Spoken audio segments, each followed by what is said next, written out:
All right. Good afternoon, guys. This is my friend James. He is here as an eyewitness to this crime that we're about to talk about. And this one is Frugis versus Braciclian. We're going to call him Mr. B because I don't know how to say that name. This happened in 2003, and Mr. B was a principal at an elementary school and was found guilty of misconduct because he had taken pictures of young boys in his office in provocative poses for his own sexual pleasure. Whenever his house was searched, the investigators also found 176 photographs, past and present males, in his office in a certain chair. And so there was also pornography and other material in the house that was found as well.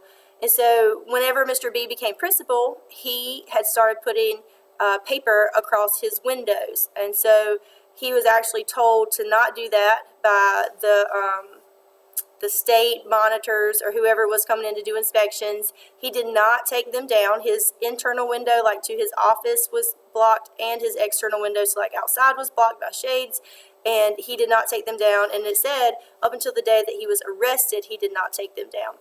He had multiple witnesses within the school building of inappropriate behavior, one of them of which he was found rocking back and forth against a first grade child. A teacher saw it, and reported to a nurse. She said she didn't know who to report to because he was her immediate supervisor, and normally she would report to the principal.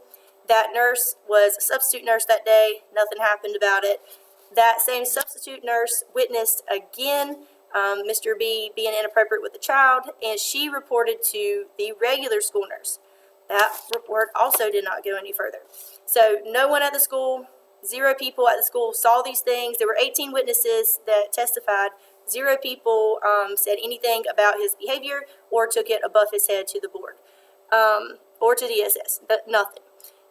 In addition, just because Mr. B has a lot going on here, Mr. B also was attending weigh-ins for wrestling where they weigh in naked.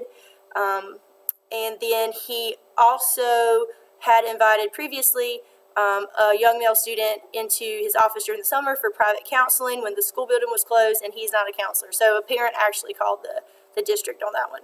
And so the district was aware of all of these things. They were aware of the paper. They were aware of the invitation. They were aware of the naked weigh-ins. They were aware of all those things.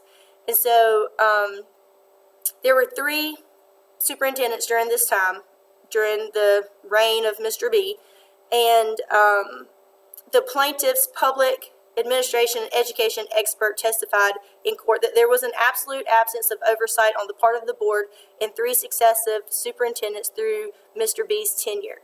He found the board completely indifferent to what was going on in the school system because it failed to assess the superintendent's performance in terms of evaluating personnel.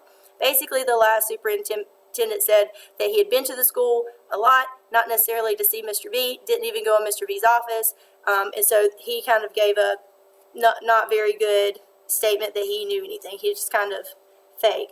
And so the window covering did violate NJAC 622.5.4. And basically that says that you can't cover your windows. There has to be an area to be able to see through. And he violated that. And they argued that because of this behavior and because it was not addressed, it did result in the behaviors that took place behind those covered windows. And so the plaintiffs were asserting common law claims of negligence, intentional infliction of emotional distress, false imprisonment, and invasion of privacy against Mr. B, and claims of neglect, hiring, negligent supervision, and vicarious liability against the board. They also claimed that both defendants violated the Children's Civil Rights Law under 42 U.S.C. A, which was 1983. The focus of the appeal was the plaintiff's allegation that the board negligently supervised Mr. B, which caused emotional and economic injuries. The plaintiff parents sought reimbursement for medical and private school tuition expenses. Although the board answered by denying the allegation, Mr. B failed to respond, and ultimately default judgment was entered against him. He was found guilty. The trial court dismissed the punitive charges and neglect hiring claims against the board, but they did sue against Mr. B. And so there was a 10-day trial with 18 testimonies, and before the closing arguments, the trial directed a liability verdict in the favor of the plaintiffs on their negligence and negligent supervision claims against the board, and on their negligence, intentional tort, and 42 USCA claims against Mr. B.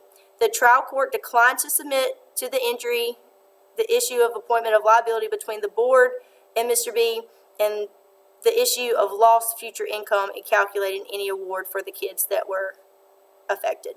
So the jury returned, and there was damages that the two families got of $275,000 to one child's family and $117,000 to another child's family. $117,000 to his parents, and then $275,000 to the other child and $109,000 to that child's parents. So the trial court entered judgment on all of those claims against Mr. B and not the school board district. And James was witness to it all.